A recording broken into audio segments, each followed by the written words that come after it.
Di akhir zaman akan muncul fitnah terbesar yang belum pernah dialami umat manusia. Ketika dunia dilanda kekacauan dan pendustaan percaya sementara yang jujur tidak, Dajjal akan muncul dari arah timur, tepatnya dari Khurasan di wilayah Persia. Rasulullah SAW bersabda bahwa Dajjal akan keluar dari bumi sebelah timur yang disebut Khurasan, diikuti oleh kaum yang wajah mereka seperti tameng yang dilapisi kulit. Dari sini, Dajjal mulai menghimpun pengikut, khususnya dari perkampungan Yahudi di Asbahan, yang jumlahnya mencapai 70.000 orang.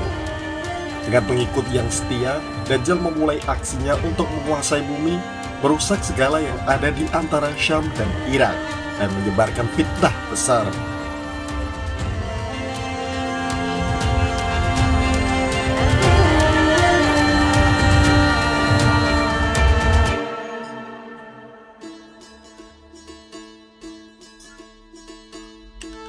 Dajjal akan muncul dari arah timur dari Khurasan, sebuah wilayah di negeri Persia. Nabi SAW bersabda, Dajjal akan keluar dari bumi sebelah timur yang disebut Khurasan. Dajjal akan diikuti oleh kaum yang wajah mereka seperti tameng yang dilapisi kulit. Hadis riwayat Tirmidzi. Atau saat di Khurasan itu, Dajjal baru melancarkan propaganda untuk menghimpun para pengikut, lalu banyak mendapatkan pendukung dari orang-orang Yahudi yang tinggal di perkampungan Yahudi Asbahan. Dari situlah dia memulai aksi yang sebenarnya untuk menguasai bumi, diikuti oleh 70.000 orang Yahudi. Nabi SAW bersabda, Dajjal akan keluar dari perkampungan Yahudi Asbahan, diikuti oleh 70.000 orang Yahudi yang memakai mahkota akan jadi pengikutnya. Hadis riwayat Ahmad. Lalu, ketika perjalanannya mereka sampai di suatu tempat antara Irak dan Syam, mereka mulai melakukan perusakan di mana-mana dalam hadis yang diturunkan oleh Nawas bin Sam'an. Nabi SAW disebutkan bersabda yang artinya, Dajjal keluar dari daerah antara Syam dan Irak.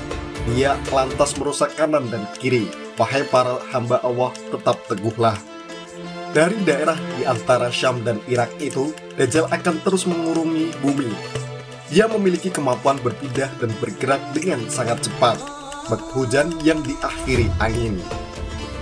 Fitnah Dajjal sangat mengerikan karena yang ia bawa adalah kebohongan-kebohongan yang bisa menjerumuskan orang-orang yang memiliki iman yang lemah, sehingga menjadi kafir.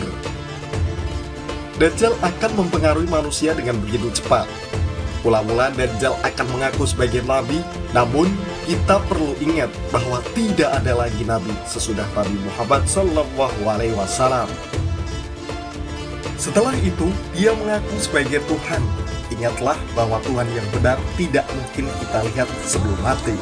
Dajjal juga cacat matanya, sedangkan Allah SWT tidak cacat, dan di antara dua mata Dajjal juga tertulis kafir yang dapat dibaca oleh setiap mukmin yang pandai membaca atau buta huruf.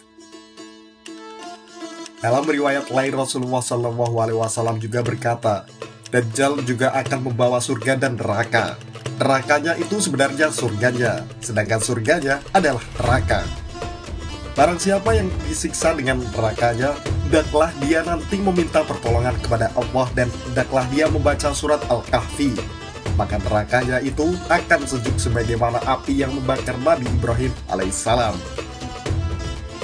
Kelak, Dajjal akan berkata kepada orang Arab, seandainya aku sanggup menghidupkan ayah atau ibumu yang sudah lama meninggal dunia itu, apakah engkau mengakui aku sebagai Tuhanmu? Orang Arab itu akan berkata, tentu. Maka setan pun datang menyamar sebagai ayah atau ibunya. Rupanya sama, sifatnya sama, dan suaranya pun sama.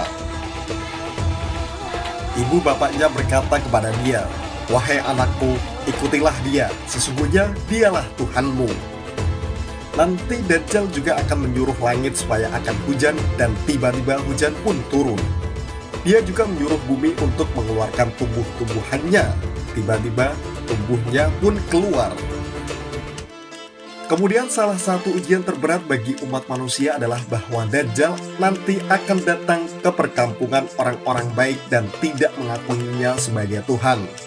lalu menjadikan tanaman-tanaman tidak tumbuh dan ternak-ternak mereka tidak subur dan hidup.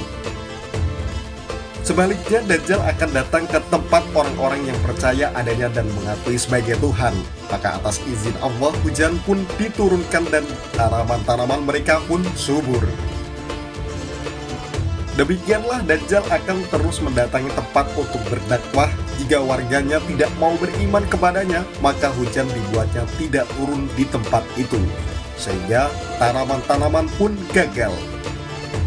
Sebaliknya, bahwa warganya menerima dakwahnya, beriman kepadanya, maka Dajjal akan menyuruh langit untuk menurunkan hujannya dan menyuruh bumi untuk menumbuhkan tumbuhan-tumbuhannya.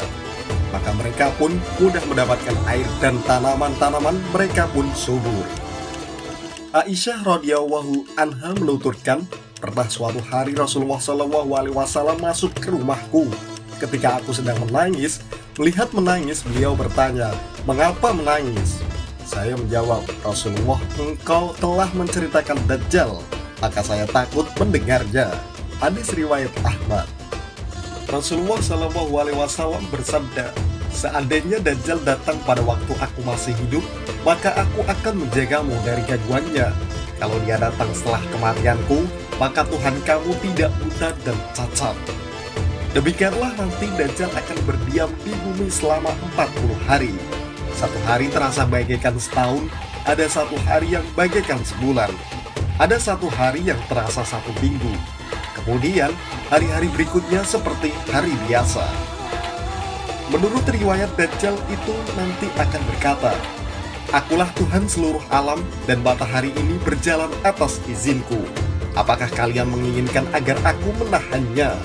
Katanya sambil ditahan matahari itu. Sehingga satu hari lamanya menjadi satu minggu atau satu bulan. Setelah dia tunjukkan kehebatan menahan matahari itu, dia berkata kepada manusia, "Sekarang apakah kamu ingin matahari itu berjalan?" Mereka semua menjawab, "Iya, kami ingin matahari itu berjalan."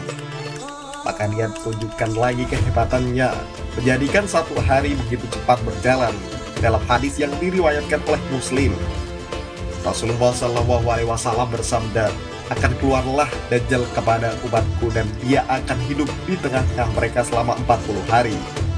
Saya sendiri pun tidak pasti apakah 40 hari, 40 bulan, ataukah 40 tahun."